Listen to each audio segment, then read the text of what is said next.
When enemy aircraft test our borders, America's last frontier is its first line of defense. We are always watching. We are always ready to respond. Even on Independence Day, while most of us are lighting fireworks or flipping burgers, NORAD is on high alert. We refer to it as Operation Deny 4th of July because our adversaries will frequently launch near 4th of July. Defending American airspace involves highly classified intelligence gathering platforms, some of the most advanced fighters in the world, expert aviators and crew members, and a 68-year-old tanker, the Alaska Air National Guard's KC-135. It does not matter how capable your fighter is. If they can't get to the fight, it's irrelevant. I'm traveling over 4,000 miles to Fairbanks, Alaska, to embed with the crews of the mighty Stratotanker, the lifeline of American air power. My name is Naveed Jamali. I'm a journalist, a veteran, and a former spy. On Unconventional, it is my honor to witness the passing of the torch, to tell the stories of the women and men who serve in a changing world, and a military balancing tradition and change.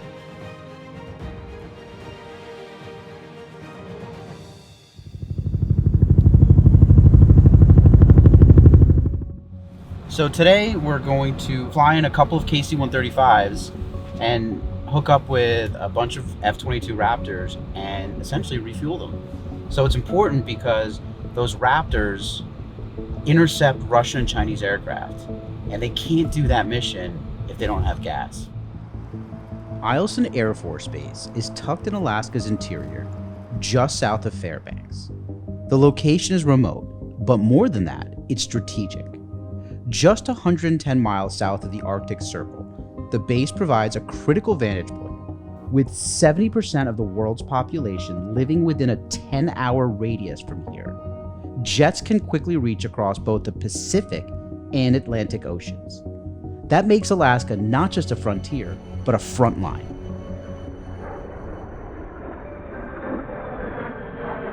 When we go up and do an intercept, a visual identification, and then escort those aircraft while they're in our air defense identification zone, we are also looking to see if there are any indications that those aircraft would be armed and preparing for an attack on North America. I just want to start with this because this is really important. Right. So what you're saying is that there are aircraft, Russian, potentially Chinese aircraft, that are flying off the coast of Alaska, potentially, that could have nuclear weapons. Absolutely. And part of the role here is to make sure to see if they do. Exactly. So far, they never have. Right. And I think if we do our job correctly, they never will. Those fighters can't do that mission of identifying whether those bombers are actually carrying nuclear weapons without you. Is that a fair? Absolutely correct. So we have the tyranny of time and the tyranny of distance. And without the tankers, the fighters can overcome neither of those. So they don't have the range to make the initial intercept, nor to conduct the escort, or even to return home without the tankers. So if the tanker isn't there, the mission does not happen. While the commercial variant of the KC-135 has been long retired, up close, the tanker is still iconic jet plane. It's 136 feet long and can carry 200,000 pounds of transferable fuel. It's been the Air Force's primary aerial refueler for half a century, but it also supports the Navy, Marines, and allied nations. And nearly all of that fuel gets pumped through this, the high-speed flying boom, which could fuel a car gas tank in less than a second.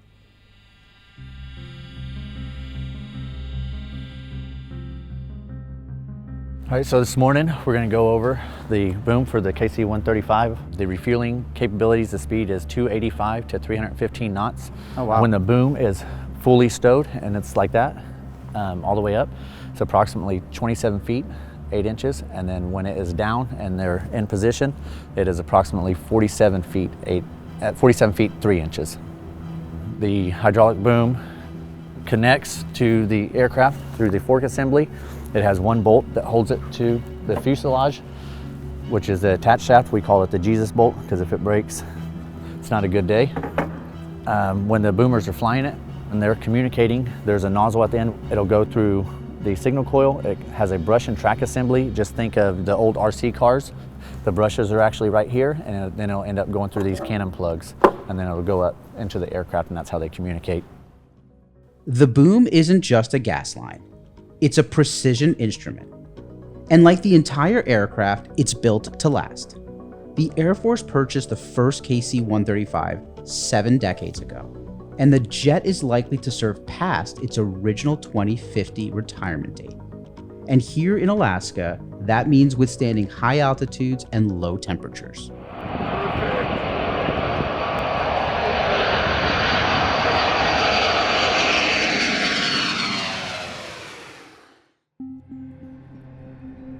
It's 50 degrees, and while it's still a little bit chilly right now, it's nothing compared to what it gets the rest of the year.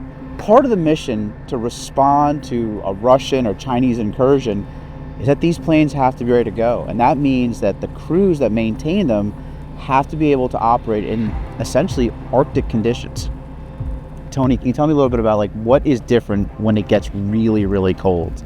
How do you keep these jets flying? So when it gets really, really cold out, whatever it is we're doing, we have to be quick about it and accurate. We're going to have to de-ice before we put the heat on so that these airplanes don't turn into a popsicle. We're going to have to make sure that everyone has proper clothing. Everything has to be planned even months in advance before the cold weather hits. I mean, is that part of the reason that you like this challenge? The weather and all that combined? It is. I mean, if it was easy, it wouldn't be fun. I think in 2023, there were 14 intercepts of Russian aircraft. And every time the Russians came out, one of these was launching to support the interceptors. Is there a level of pride, or how do you feel about supporting a mission that actually has real world national security implications? It's awesome. I'm really proud to say that I'm a part of the 168th Alaska Air National Guard. If it wasn't for these maintainers and the hard work that they put in every single day, these airplanes wouldn't fly. It's honestly as simple as that. We take pride in being the best at it. Although we don't carry any cool ammunition, our fuel is our ammo. That ammo is the lifeblood of America's 5th generation fighters. And today, I'm flying with the crew that makes it all possible. Today we will be flying a 2-ship of KC-135s out to the Gulf of Alaska to support air refueling operations with the F-22s. 300 miles away at Joint Base Elmendorf-Richardson, those F-22s are briefing, arming and preparing to launch. But their mission can't begin until the KC-135 is airborne. We take a look at the jets, make sure the jets are fully ready to go, and then we sit and wait. You're always kind of on guard. No matter how boring the day might seem, you always have that sense that things could change real quick. This is our AIM-9X. It's our supersonic air-to-air missile that the F-22 shoots. We just finished loading it on. We finished locking up different components on the rail, making sure it's tight on there, and I finished looking it over. The timing is a delicate dance. Fighters burn fuel fast, and without a tanker already in position, they can't make it to the intercept zone, let alone get home safely. Without a tanker, you're talking anywhere from about 1 to 3 hours, but a tanker allows us to continue to prosecute that mission for 10 plus hours.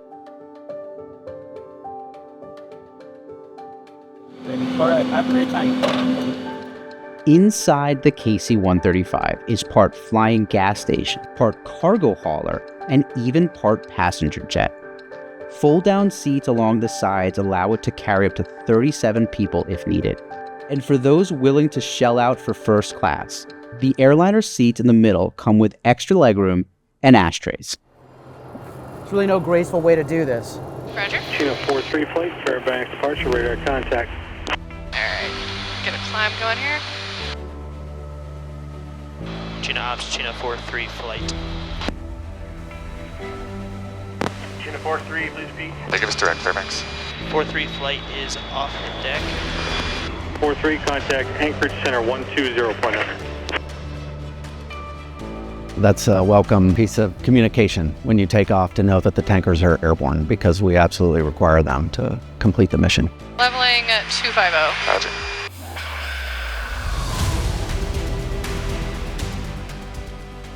The feeling of watching a jet that I've worked on and signed off take off to combat an adversary is just amazing. Contact Anchorage Center 124.05.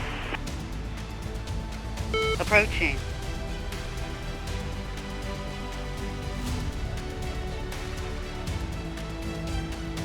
We're the bad guys today. Oh, interesting. So we're Red Air. We're going to give gas to the 22s, and then we are going to pretend to be a bad guy bomber. They're gonna practice intercepts on you? Yeah. Right. You guys haven't ETA'd the receivers yet? We're expecting them in 6.5 minutes.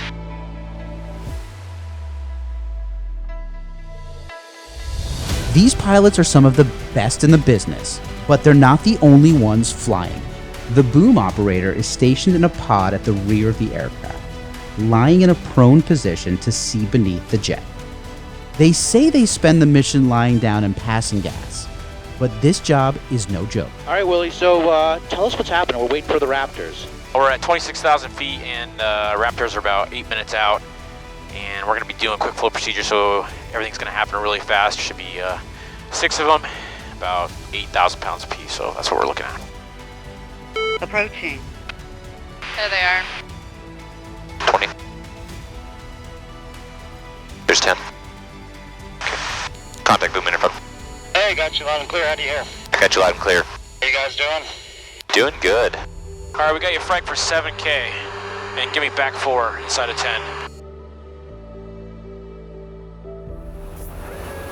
101 is number 2. So I mean, this isn't just like you're lowering and raising a boom.